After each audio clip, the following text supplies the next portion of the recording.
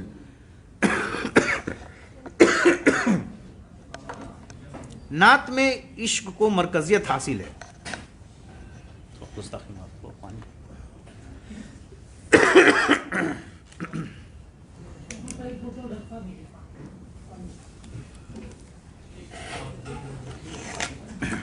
معاف کیجیے گا، نعت میں عشق کو مرکزیت حاصل ہے۔ رسول خدا سے اپنی انسیت اور اپنے جذباتی و اعتقادی تعلقات کا اظہار عشق کے وسیلے سے ہی کیا جاتا رہا ہے۔ ایمان اور اعتقاد کی پختگی کے لیے عشق کا ہونا بے حد ضروری ہے۔ عشق کے بغیر خدا اور رسول خدا سے اپنی وفاداری کا اظہار کرنا زبانی جمع خرچ کے سوا کچھ بھی نہیں۔ عہد نبوی میں بہت سارے ایسے لوگ تھے جو بظاہر نبی سے اپنی محبت کا اظہار تو کرتے تھے، لیکن باطنی طور پر مخالفین کے گروہ میں شامل تھے۔ انسان کے اندر جب تک حب نبی کا احساس پیدا نہیں ہوتا، وہ حقیقت میں مومن نہیں بن سکتا۔ مومن کی صفت دراصل حب نبی ہے، اور حب نبی ہی در حقیقت عشق خدا ہے۔ اس رمز کو شاہ حامد نے اپنے نعتیہ اشعار میں افشاں کرنے کی کیا ہی خوب کوشش کی ہے۔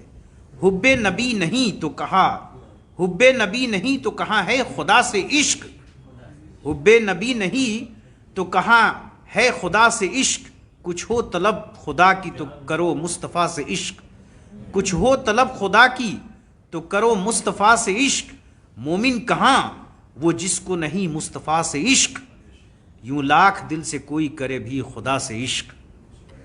حامد اگر رضائے خدا کا لحاظ ہے تو چاہیے کہ پہلے کرو مصطفیٰ سے عشق۔ شکریہ سر۔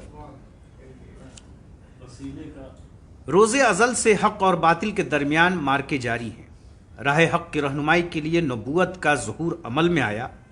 نبوت نے عالم انسانیت کو گمراہیت اور جہالت کی تاریکی سے نکال کر زندگی کے روشن راہ پر لانے کی کوشش کی۔ حق و باطل کا یہ درمیانی تصادم روز آفرینش سے جاری ہے اور شاید ابد تک جاری رہے گا، مگر راہ حق وہی شخص پا سکتا ہے جو رسالت کا پیروکار ہوگا۔ رسالت سے انحراف کرنا انکار حق کے مترادف ہے۔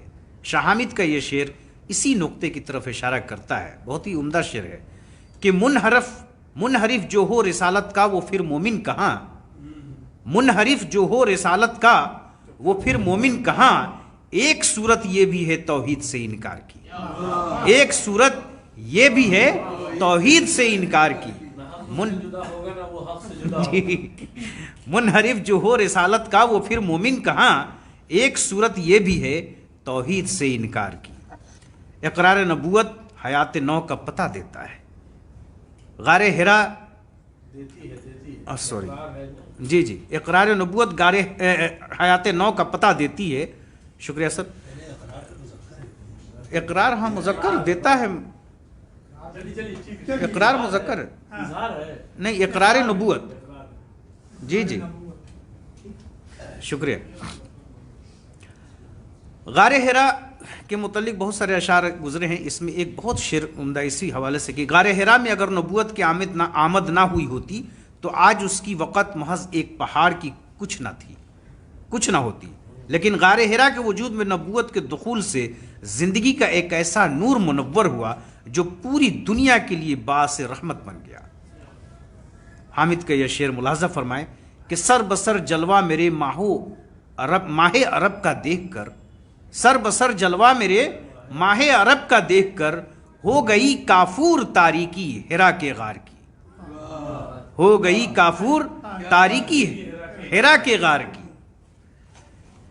اچھا پہلو نکالا ہے اس شعر میں کہ برکف یثرب نبوت سے فیضیاب ہو کر کرۂ ارض پر مدینہ المنورہ بن کر چمکا اور پوری دنیا میں نہ صرف توجہ کا مرکز بنا بلکہ روئے زمین پر دوسرا لائق احترام خطہ بن کر ابھرا، جس کا مقام لوگوں کے دلوں میں بڑا ہی محترم ہے۔ شاہ حامد کے نزدیک بھی شہر مدینہ باغ فردوس سے زیادہ عزیز ہے۔ شعر ملاحظہ فرمائیں کہ بہتر ہے کہیں عرش سے ایوان مدینہ، بہتر ہے کہیں عرش سے ایوان مدینہ، فردوس سے بڑھ کر ہے گلستان مدینہ، فردوس سے بڑھ کر ہے گلستان مدینہ، وہ گھر ہے خدا کا تو یہ محبوب خدا کا، وہ گھر ہے خدا کا تو یہ محبوب خدا کا، اللہ کا مہمان ہے مہمان مدینہ، اللہ کا مہمان ہے مہمان مدینہ۔ مومن کا یہ قوی اعتماد ہے کہ تقلید رسالت میں ہی اس کی نجات ہے، چونکہ رسول سے محبت ہی قرب الہی حاصل کرنے کا بہترین وسیلہ ہے۔ اس حقائق سے شاہ حامد واقف ہیں کہ جس شخص نے نبی کی محبت کو پا لیا اسی کو راہ حق نصیب ہے۔ ان کا شعر ملاحظہ فرمائے کہ جہاں کے جھگڑوں میں پڑھ کے حامد پڑے ہو تم کیوں مصیبتوں میں، جہاں کے جھگڑوں میں پڑھ کے حامد پڑے ہو تم کیوں مصیبتوں میں، پکڑ لو اپنے نبی کا دامن مصیبتوں سے نجات ہوگی، پکڑ لو اپنے نبی کا دامن مصیبتوں سے نجات ہوگی۔ نعت رسول کے بعد منقبت عقیدت مندانہ شاعری کی ایک اہم صنف ہے۔ اردو میں لفظ نعت اور منقبت تعریف و توصیف کے مفہوم میں استعمال کیے جاتے ہیں، لیکن اس کے اصطلاحی معنی بالکل مختلف ہیں۔ اصطلاحات شاعری میں نعت رسول خدا کی تعریف و توصیف کے لیے مخصوص ہے، جبکہ منقبت میں نبی کے سوا اصحاب رسول، آل رسول، امام اور کسی برگزیدہ شخصیت اور ان کے کارناموں کو موضوع بنایا جاتا ہے۔ منقبت کی تعریف اور اس کے تخلیقی مقاصد کو نمایاں کرتے ہوئے فرمان فتح پوری لکھتے ہیں کہ منقبت میں شاعر اصحاب کرام، اہل بیت اور اولیاء کرام کی میدہ سرائی کرتا ہے اور اس میں نجات اخروی کا سامان تلاش کرتا ہے۔ قصیدے کا تعلق دنیا داری سے ہے، جبکہ منقبت انسان کے مذہب اور ایمان سے علاقہ رکھتی ہے۔ منقبت ممدوح کی روحانی اوصاف کو سامنے لاتی ہے اور بعض اوقات کہیں کہیں مادی اوصاف بھی ابھرتے ہیں، لیکن ان میں بھی روحانیت کی شعائیں پھوٹ رہی ہوتی ہیں۔ منقبت نگار منقبت کی بنیاد سچائی اور صداقت پر استوار کرتا ہے اور غلو سے گریز کرتا ہے۔ وہ صرف ان صفات کا ذکر کرتا ہے جن سے ممدوح کی ذات حقیقتاً متصف ہوتی ہے۔ وہ ان کی عبادت ریاضت کا ذکر کرتا ہے، اتباع رسول کو سامنے لاتا ہے، ان کی روحانی تصرف کو موضوع بناتا ہے اور اس طرح دینی اقدار کے فروغ کا سبب بنتا ہے۔ کوشچن ختم۔ مذکورہ بالا اقتباس کی روشنی میں یہ بات وثوق کے ساتھ کہی جا سکتی ہے کہ شاعر منقبت کے وسیلے سے ممدوح سے اپنی نسبت، عقیدت اور خلوص کا برملا اظہار کر کے اپنے لیے نجات اخروی کا سامان تلاش کرتا ہے۔ اصحاب رسول، آل رسول اور بزرگان دین سے نسبت و اخوت رکھنا صوفیوں کا شعار ہے۔ اکابرین مذہب کی تعلیمات کی روشنی میں صوفیہ اپنی زندگی کے لیے انواع و اقسام کی نعمتیں تلاش کرتے ہیں۔ شاہ حامد حسین نے اپنے اسلاف کے نقش قدم کو اختیار کیا۔ اپنے بزرگوں کی تعلیمات پر عمل کرتے ہوئے انہوں نے اصحاب رسول، اہل بیت اور بزرگان دین کی شان میں منقبت لکھ کر جہاں اپنی عقیدت و محبت کا اظہار کیا، وہاں اپنی بخشش کی سبیل بھی نکال لی ہے۔ رسولوں میں جس طرح حضرت صلی اللہ علیہ وسلم کو سید المرسلین کا رتبہ حاصل ہے، اسی طرح سلسلہ تصوف میں حضرت علی کو سید الاولیاء کا مرتبہ حاصل ہے۔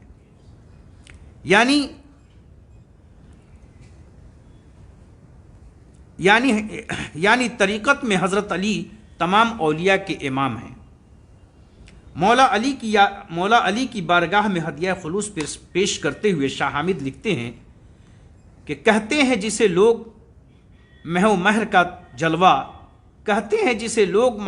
کا جلوہ، واللہ وہ سب روشنی روئے علی ہے، واللہ وہ سب روشنی روئے علی ہے۔ یا علی تجھ پہ فدا کیوں نہ ہو جانے حامد، یا علی تجھ پہ فدا کیوں نہ ہو جانے حامد، تیری توصیف میں قاصر ہے زبان حامد۔ غیر ممکن ہے کہ اوصاف ہوں حامد سے بیاں، غیر ممکن ہے کہ اوصاف ہوں حامد سے بیاں، خوبیاں سینکڑوں اور ایک زبان حامد۔ سلسلہ تصوف میں مولا علی اور امام علیہ السلام کے بعد برگزیدہ شخصیت شیخ محی الدین قادر جیلانی کی ہے۔ اہل طریقت شیخ کی بزرگیت اور قدر و منزلت کی بنا پر انہیں پیران پیر کے نام سے یاد کرتے ہیں۔ تصوف کو طریق حیات کا درجہ عطا کرنے میں شیخ محی الدین قادر جیلانی کا کلیدی کردار ہے۔ پیران پیر کی شان میں شاہ حامد کی لکھی ہوئی یہ منقبت ان کے صوفیانہ مزاج کی غماز ہے۔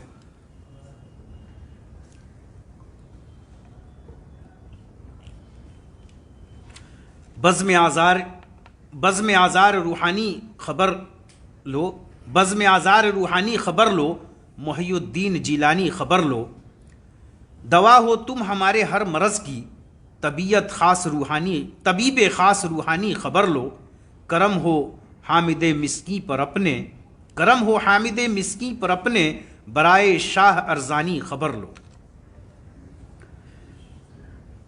ہندوستان میں نظریہ تصوف کو پھیلانے کا کام جن صوفیہ کرام نے انجام دیا، ان میں سب سے زیادہ قدر و منزلت کی حامل شخصیت خواجہ معین الدین چشتی کی ہے۔ ہندوستان میں خانقاہوں کا وجود انہی کی کوششوں سے عمل میں آیا، اسی لیے انہیں سلطان الہند کہا جاتا ہے۔ تعلیمات تصوف میں سب سے زیادہ زور مہر و محبت پر دیا جاتا ہے۔ صوفیہ ملک و ملت سے بے نیاز ہو کر پوری انسانیت کی بھلائی کے لیے اپنی خدمات انجام دیتے ہیں۔ خانقاہ میں ہر رنگ طبیعت کے انسان کے لیے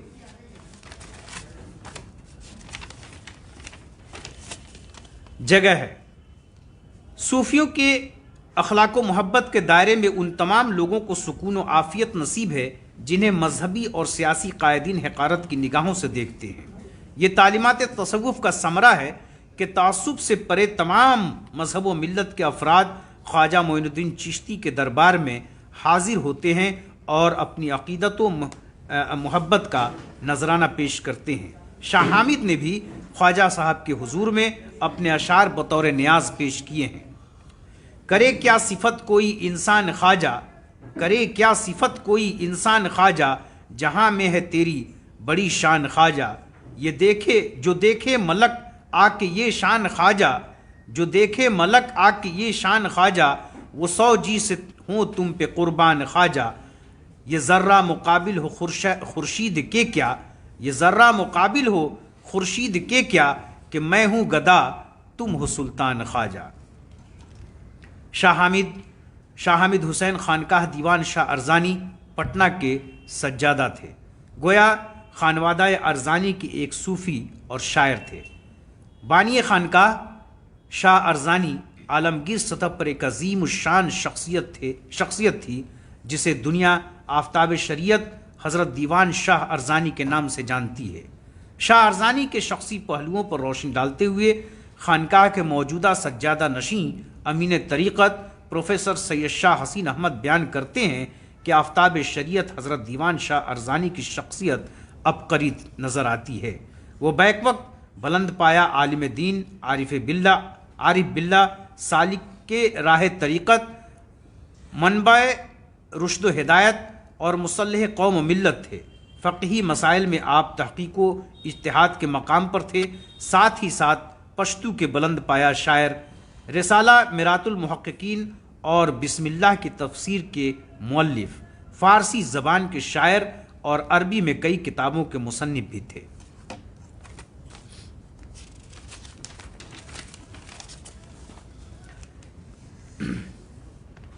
شاہ حامد سلسلہ شاہ ارزانی کی ایک اہم کڑی تھے۔ اپنے جد امجد کی طرح ان کی شخصیت بھی ایک حساس کی تھی، تصوف اور شاعری میں اپنی ایک خاص پہچان رکھتے تھے۔ خانقاہ شاہ ارزانی میں جب تک جلوہ نشی رہے، تعلیمات شاہ ارزانی کی تبلیغ و اشاعت میں سرگرم رہے اور رشد و ہدایت کے فریضہ کی ادائیگی کے ساتھ اہل علم کی شمع بھی روشن رکھا۔ فیضان شاہ ارزانی کے اعتراف میں شاہ حامد کے درج ذیل اشعار ہدیہ خلوص کے مانند ہیں۔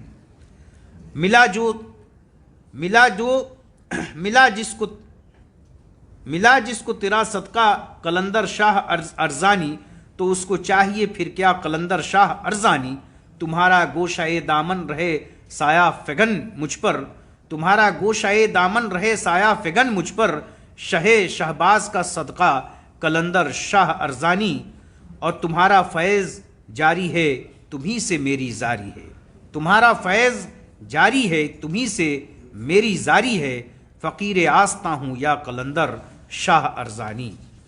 اس طرح سے انہوں نے کئی جو شاہ ارزاں سے تعلق رکھتے ہیں سجادہ اور بزرگان، ان صوفیوں کے خدمت میں بھی منقبت انہوں نے لکھی ہے۔ میں یہاں ان کا صرف شعر پڑھ دیتا ہوں، چونکہ مقالہ تو اور بھی ہے ان کے، لیکن چونکہ اور بھی یہاں دوسرے مقالہ نگار بھی ہیں اور دوسرے سیشن بھی ہے، اس کو پیش نظر رکھتے ہوئے دیکھیے یہاں ان کے جو دیوان شاہ ارزانی سے تعلق رکھنے والے تین برگزیدہ شخصیت اور ہیں، جن میں دیوان شاہ ارزانی کے پہلے جو سجادہ نشی ہوئے، یعنی حضرت دیوان شاہ ارزانی کے پہلے جو خلیفہ تھے وہ شجاع الشاہ تھے، حضرت شجاع الشاہ۔ ان کی خدمت میں لکھتے ہیں کہ اے خضر طریق عشق خدا، اے خضر طریق عشق خدا، اے میرے پیر شجاع الشاہ، اے میرے پیر شجاع الشاہ، سلطان گدا تاج الفقراء، اے میرے پیر شجاع الشاہ، جاری ہے کچھ ایسا فیض یہاں، پاتے ہیں مرادیں پیر و جواں، محروم کوئی در سے نہ پھرا، اے میرے پیر شجاع الشاہ۔ اس کے بعد شجاع الشاہ کے بعد جو اہم شخصیت ہے یا ان کے بعد جو اس مسند شاہ ارزانی پر جلوہ نشی ہوئے وہ تھے شہباز غریب نواز۔ ان کے متعلق لکھتے ہیں کہ وہ بندے خاص خدا ہو تم، وہ بندے خاص خدا ہو تم کہ گدا کو امیر بنا دو تم، وہ بندے خاص خدا ہو تم کہ گدا کو امیر بنا دو تم، ہے کس کی نظر میں ایسا اثر میرے شہباز غریب نواز، ہیں آپ خدا کے خاص ولی، فرزند نبی اولاد علی، اللہ کا گھر ہے آپ کا گھر میرے شہباز غریب نواز، ہوتا یہ فلک عزت اس کی، جاگے سوئی قسمت اس کی، تم دیکھ لو جس کو اٹھا کے نظر میرے شہباز غریب نواز۔ اسی طرح سے کریم بخش یہاں کے بہت ہی برگزیدہ شخصیت اور صوفی تھے۔ اعزاز و جاہ حرمت و وقت کریم بخش، اعزاز